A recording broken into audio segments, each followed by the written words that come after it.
Hello, what is up mga ma'am, sir, ma'am? Ako po si Ralph C. Fry, isang visual artist from Manila. And today we are going to unbox and review the Marvel Legends X-Men 97 Bishop, Gambit, and Magneto. Itong Magneto na to yung isa pa niyang costume, yung merong alt head. Okay?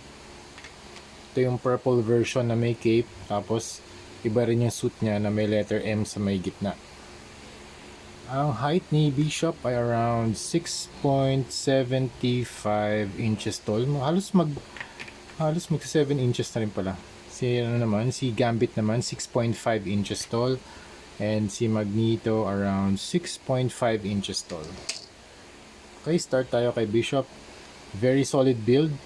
So here's the front, the side, the other side, and the back. Sa accessories niya, meron siyang dalawang alt hands. Yung isa, right fist, and yung isa, isang left na trigger finger hand. Yung naka-equip sa kanya ngayon, yung kanyang pistol, or yung kanyang gun, na gun accessory na matte gray. Matte gray yung finish.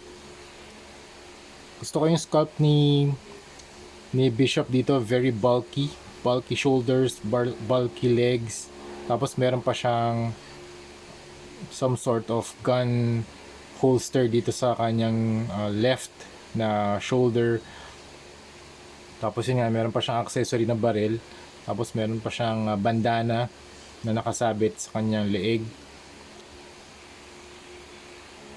Tapos yung sa face niya, meron siyang letter M across the eyes, tapos across the face, sa right cheek yung letter M. Tapos yung skin tone niya, dark skin tone. Then you have the hair, spiky hair. Tapos medyo angry yung kanyang expression. Then you have the beard. Tapos medyo naka-fade yung cut niya dito sa kanyang side and sa back. Then you have the ears. Tapos articulated din ito. Hindi ko sure kung natatanggal to. Itong kanyang sort of bandana.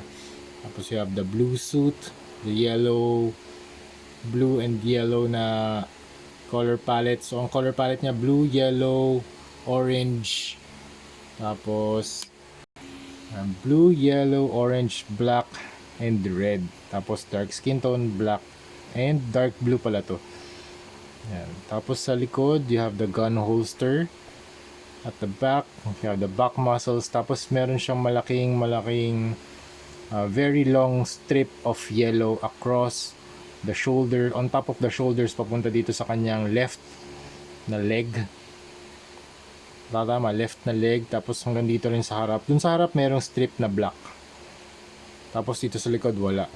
Okay, tapos you have the X-Men logo, and then you have the yellow belt, crotch design. Tapos you have the pouch here, blue suit, and then the dark blue na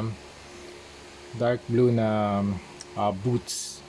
Tapos dark gray na gloves. Okay, next, Gambit. Very nice action figure. Grabe ang angas ng hair. Got the hair flow here, very dynamic hair design. Tapos you have the eyes na parang red yung kanyang iris or pupils. Tapos parang siya nakasmirk yung expression niya. Slightly angry yung kanyang eyebrows, pero nakasmirk yung kanyang mouth. And then you have the ears, konting mustache or speckles sa kanyang chin. And then you have the pink, or more like a coral na body armor. And then you have the blue neck protector here, or armor here. Tapos armor din siya na tama, neck, para siyang neck plate na connected din siya dito sa body armor. And then dito rin meron din siyang metallic blue na trim sa kanyang belt. Tapos meron siyang black pants. And then you have the pink segments here, pink lines, 1 2 3 4 5 lines Tapos meron din siyang metallic or metallic blue na boot design. Ganda nung ano niya. Ganda nung mga armor plates dito sa ano, sa kanyang boots. And also you have equipped din siya with a leather brown na jacket. Tapos yung kanyang gloves dark gray or parang black na siya, black. Tapos nakalabas yung mga fingers niya, itong kanyang thumb, index, tsaka itong pinky. Tapos meron siyang, ito yung accessory niya, na may mga throwing cards, tapos may mga pink effects. Tapos ito pa yung isang accessory na parang naka throwing card hands din siya. Pero may ano, may may effect din na pink. May pink flame effect din dun sa from the card to the hands. And pwede nyo ikabit sa kamay ni Gambit. Flesh skin tone, so color palette niya ay coral, blue, black, leather brown. Tapos dito iba rin tong brown na to eh, parang may pagka red ito eh, yung kanyang ano, tong kanyang hair. Parang may mix ng red tong kanyang hair. Hindi ko lang alam din kung removable din ba tong jacket for customization. Not sure. Pero itetest natin. Okay, last figure. Ay, meron pa pala siya. Itong kanyang staff. Ilang inches pa tong staff niya? Oh, mga 6.1 inches yung kanyang staff. Very nice addition sa kanyang accessories. Ito pinakamarami accessories sa set na to, si Gambit. And then next, mamaya na natin gawin yung ano, yung articulation. Next, si Magneto. Very solid build. Ang color palette niya, para siyang yun nga, meron din siyang purple, pero very desaturated purple yung color palette niya. Desaturated purple, ito parang light gray, tapos yung kanyang hair white, and then you have the vibrant purple cape, very nice. Then you have the flesh tone. Okay, sa kanyang face, meron siyang dalawang head sculpt. Ito yung angry, ito yung mas slightly less angry face. Ito kasi mas angry yung face niya eh. Okay? Tapos ito meron siyang scarf na connected dito sa kanyang cape. Ito natatanggal to, okay? And then you have the large M logo sa harap. Tapos very long na gloves hanggang dito sa biceps niya. Tapos ito naka whole body suit siya na very dark na purple.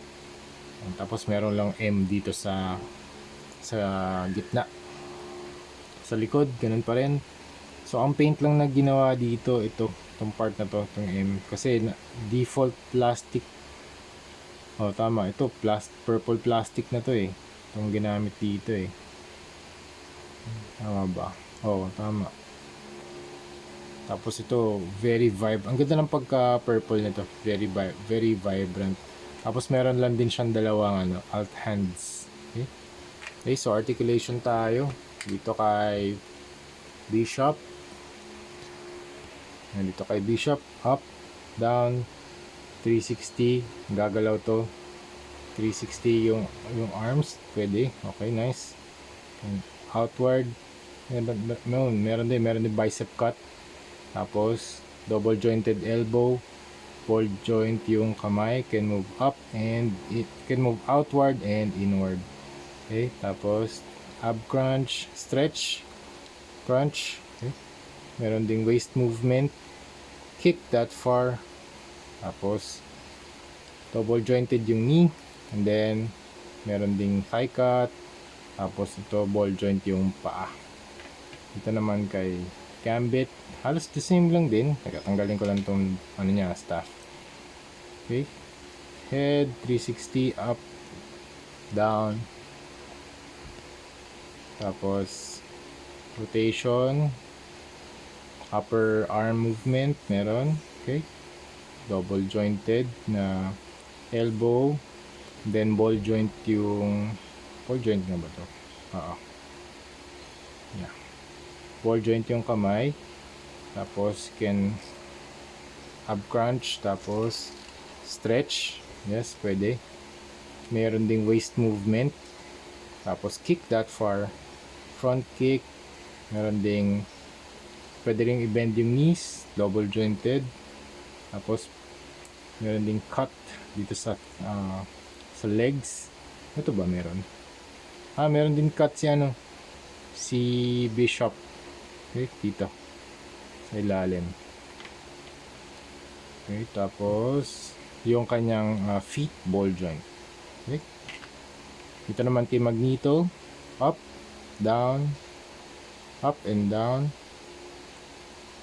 360, hindi pwede, medyo na-hinder yung movement. Okay. Arms 360. Out, upper bicep movement. Double jointed na elbow. Tapos ball joint yung kanyang kamay. Tapos stretch, ab crunch. And then waist rotation, yes. And then thigh cut, yes, meron. Can also articulate. Bend yung knee 90, almost 90 degrees, almost 180, 180. Tapos meron din siyang leg cut here, dalawa, grabe. Tapos ball joint yung paa. Okay. So yun, overall this is a very nice addition sa inyong X-Men 97 collection. And kung gusto niyo mag-collect ng mga X-Men 97 na action figures, ayan, available na to sa mga local toy resellers and sa Shopee. I think makakahanap pa kayo ng mga ganito. So wave 1 and 2, kompleto natin, i-customize natin to. Sige. So that's it muna mga ma'am, sir, ma'am. Thank you very much for watching and see you sa next video. Bye bye.